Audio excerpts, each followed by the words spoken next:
Good morning and welcome back to the Mountain Morning Show. I'm so pleased to be joined in studio by a new local to Park City, I should say, Jax Mariash Koudele. She is a professional ultra runner, entrepreneur, and ski mountaineer racer. Welcome to the show and to Park City. How are you this morning? Doing great. Good. Happy to be here. Absolutely. So you literally just moved here like 10 days ago, right? Yeah. And okay, what brought you to Park City in the first place? I love mountain towns, and with my marketing business, Powderbird Heli Ski is here, so I wanted to be closer to the action. And excellent. And I love the restaurant scene and just the hype of here, and the training is incredible. Yeah, and as you mentioned, the restaurant scene, you have a little bit of experience in, the hospitality restaurant industry, and that you founded and run Stoked Roaster and Coffee House, as well as Mariash Marketing, like you mentioned. And then with all of that, you are this insane, I say insane in a positive manner, endurance runner. Okay, so right now you are working to become the first woman to ever complete the Four Deserts Grand Slam Plus. Now this is a series of races, you guys, that is over 7 days, each race over 7 days, 155 miles each, in some random inhospitable area of the world. And you signed up for this. Yes, believe it or not. Okay, well let's first chat about the fact that you really enjoy running. How did this passion start? It started when I was really young, and I wanted to do something so big that it would inspire the masses and heal the world, let's say. And running just was my passion. I love just getting out there. For me, it's kind of like a meditation, and even at a young age, it was my place of freedom and peace and solitude. And then I realized I was kind of good at it, and so I kind of went on this competitive tangent as well, and so it's always been a deep passion for me. Wow. Okay, so why the Four Deserts Grand Slam Plus? This is 5 races. Yep. Why'd you sign up for it? So it's incredibly difficult. It's in the harshest terrain in the world, and self-supported, so you have to carry everything on your back to survive. And what I started to realize when I did one last year, kind of on a whim, was that it really inspired people, because I think it's so insane and crazy. And so that's a compliment. Yeah, it really is. It is, for sure. But I realized I kind of had this natural ability to just really deal with adversity and go those long distances and just really hammer through it. And so I started to realize that if I had the impact of 1 and saw how successful it is, if I times that by 5, what it could do to the world, what it could do for the Limelight Foundation, and what it could do to inspire people to get outside. That is incredible. And you just got back like middle of October or so from the Atacama Crossing race, which was in Chile, South America. How was it? It was really difficult, but it was so fun. It was a really, really important win for me, and because I was second last year, and so it was awesome. The terrain there's my favorite. Tell me about it, the terrain. The terrain looks kind of like Mars or the moon. Like, you literally feel like you have gone in a spaceship and gone somewhere else. And running wise, it's kind of like the mud actually collapses under your feet as you're running. Wow. And then there's parts that feel like you're running on coral reef, or then there's sand dunes. And so it's just this mixture of just gnarly stuff. Oh my gosh. Well, the terrain's so diverse. How do you prep and train to handle the diverse terrain like that? Because it's not like you can go try out the trek, right? What do you do?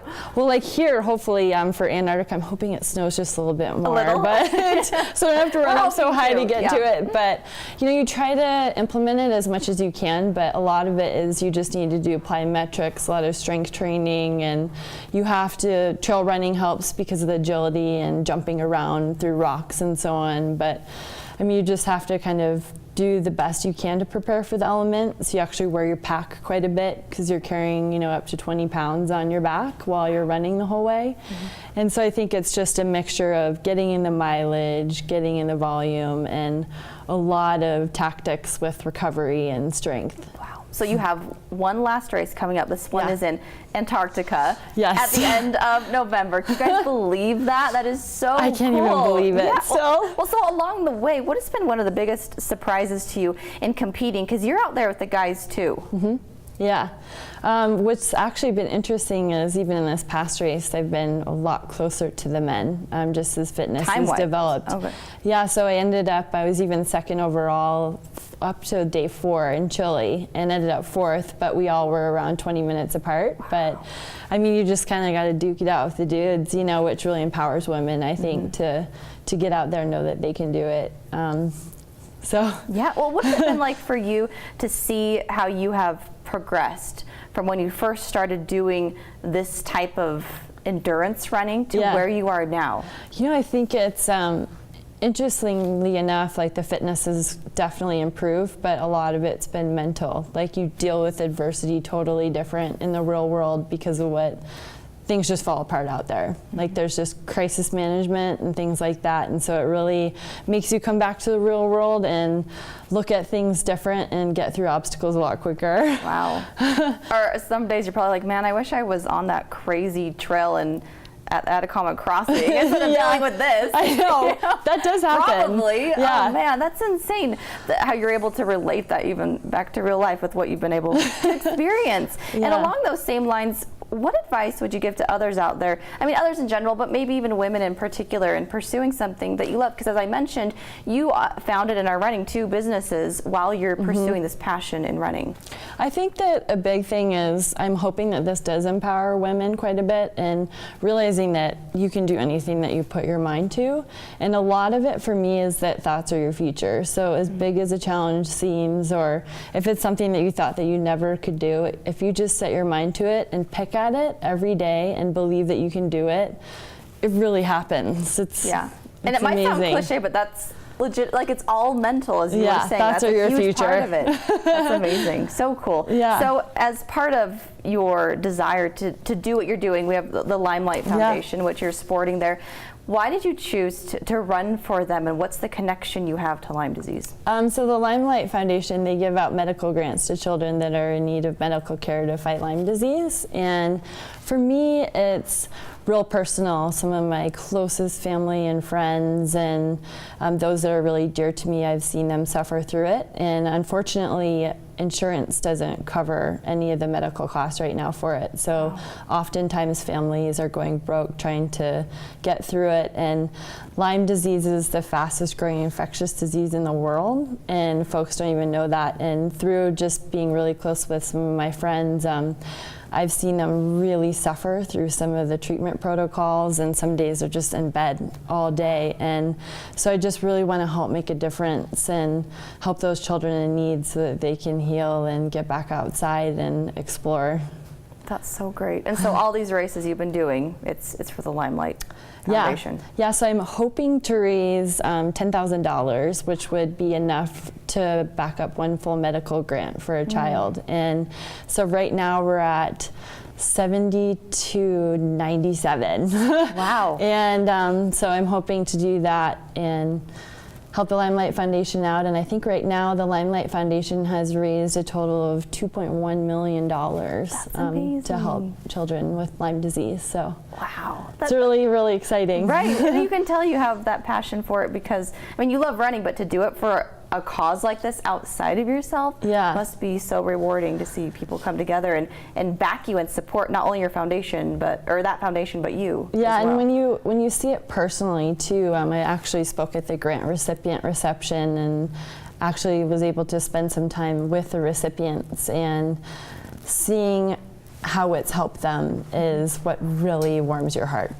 All right. Well, seeing that you have Antarctica coming up, and I mean, what's our countdown? How many days? I'll fly out on the 15th. Oh my gosh! Okay. So it's so soon. Yeah, well, Less than 2 weeks. The details of this, because this race is a little different. Well, a lot different than the other ones that you've had around the world. You have, as we mentioned, competed in Chile. We have China, the Gobi Desert, and Namibia, as well as Sri Lanka, and then now Antarctica. Yes. This one is kind of a standout. How is it different? So it's a little bit different because we have major luxury. We actually get to sleep on a boat and we eat dinner every night. And then the format's a little bit different, where we actually will be taken out in little Zodiac boats to the land every day, and then we'll run loops.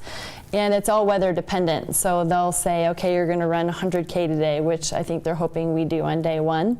But if a blizzard comes, like, we're out. Just kind of have to, you're like, all right, guys, we're done. Yeah, Let's so go eat dinner. it all kind of depends on where the leader is at. So like through the days, if I end up being the leader, once I hit 250K, the race is finished. But I think that because of weather and so on, I don't know if they've ever hit 250K. Wow. So a lot of extreme measures are ahead. And speaking of extreme measures, okay, this is kind of funny, not really extreme, but really a bizarre thing you guys have to deal with there. Penguins. Yes. What do they do? So they love the running track. So when we're running loops, they may like hop in and think it's like super fun. And they have like a little herd of penguins. Are they called herds? What are I don't know. But so to respect the wildlife, we have to stop and wait for them to play and wait for them to hop out. Oh, so they actually get to do their thing. You can't just move them out. You're like, okay, there you go. And so the whole field could actually bunch up. So like I could be working all day to like stay ahead of the next woman, and then it's like penguin party. Penguin party. That's it. Oh my God. So, but I am really excited to see them. I mean, there could be thousands. I guess that's, there's a lot of them. Oh my gosh. Okay, so every day you guys go back to the boat and they move the boat to a different part of the continent and drop you off again at a new track. Yeah. This is correct. Okay. Yeah, and the distances I think can be anywhere from like a 3K loop to on that first long day, they're hoping that it's a 14K loop. And so it'll help out with the distance that day, because 100K in snow, that's gonna, it's a lot of hours ahead. I hope we do get some snow for you. I know, I hope so too, just a little bit more, just a little. So tell about your support crew or group, or how does that work? Because these are dangerous, inhospitable environments that they're dropping you off in. What is the support group like with this? For Antarctica, for for this one specifically, or in general? So in general, it's all self-supported. So we have to carry everything to survive, and they provide medical aid in extreme cases, hot and cold water, and then a tent to share with others, or in this case, a boat. But other than that, you're on your own. I mean, they make sure that loop is super safe. But other than that, it's, we're kind of on our own. Wow. Okay. This is insane. Well, before I let you go, as usual, always so much more I wish we could chat with you about. But when it comes to balancing all these things, what you're doing with the coffee company, with your marketing, with your running, I mean, the time it takes to train, plus pursuing all these things that are important to you. What is I know this sounds so cliche, but I'm like, what's your secret in doing that? Maybe lack of sleep, but I love the honesty. My days, I mean, like today started at 4:30 a.m. Actually went to Pure Barre class. Pure Barre Park City is pretty awesome. Very good. And then, you have to like keep the super regimented schedule. And I think for me, it's, I plan the whole day out like meticulously, and by the end of the day it's looking at it and hoping that you did everything you wanted to do. And you slip a bit sometimes, but for the most part that's the only way that you can kind of survive and be successful at all of the feats. Wow. Well, you certainly have been a lot, and definitely an inspiration to many, including myself. Jax, thank you so much for being here. You can find out more at Wonder Woman Jax, which is a whole other topic about your love of Wonder Woman. Yes, she's my hero. I know, movie coming out. I'm so excited. Me too. Best trailer ever. I know, right? It's great. So you can find out more online from Jax Mariash Koudele. Good luck coming up in Antarctica. I'll be thinking about you, and man, I don't think I'll be ever wishing I was there, but I will certainly be thinking about you and hoping you well. So thank you. Thank you so much. Appreciate you being here. We'll be right back after this commercial break. Much more happening here on the Mountain Morning Show.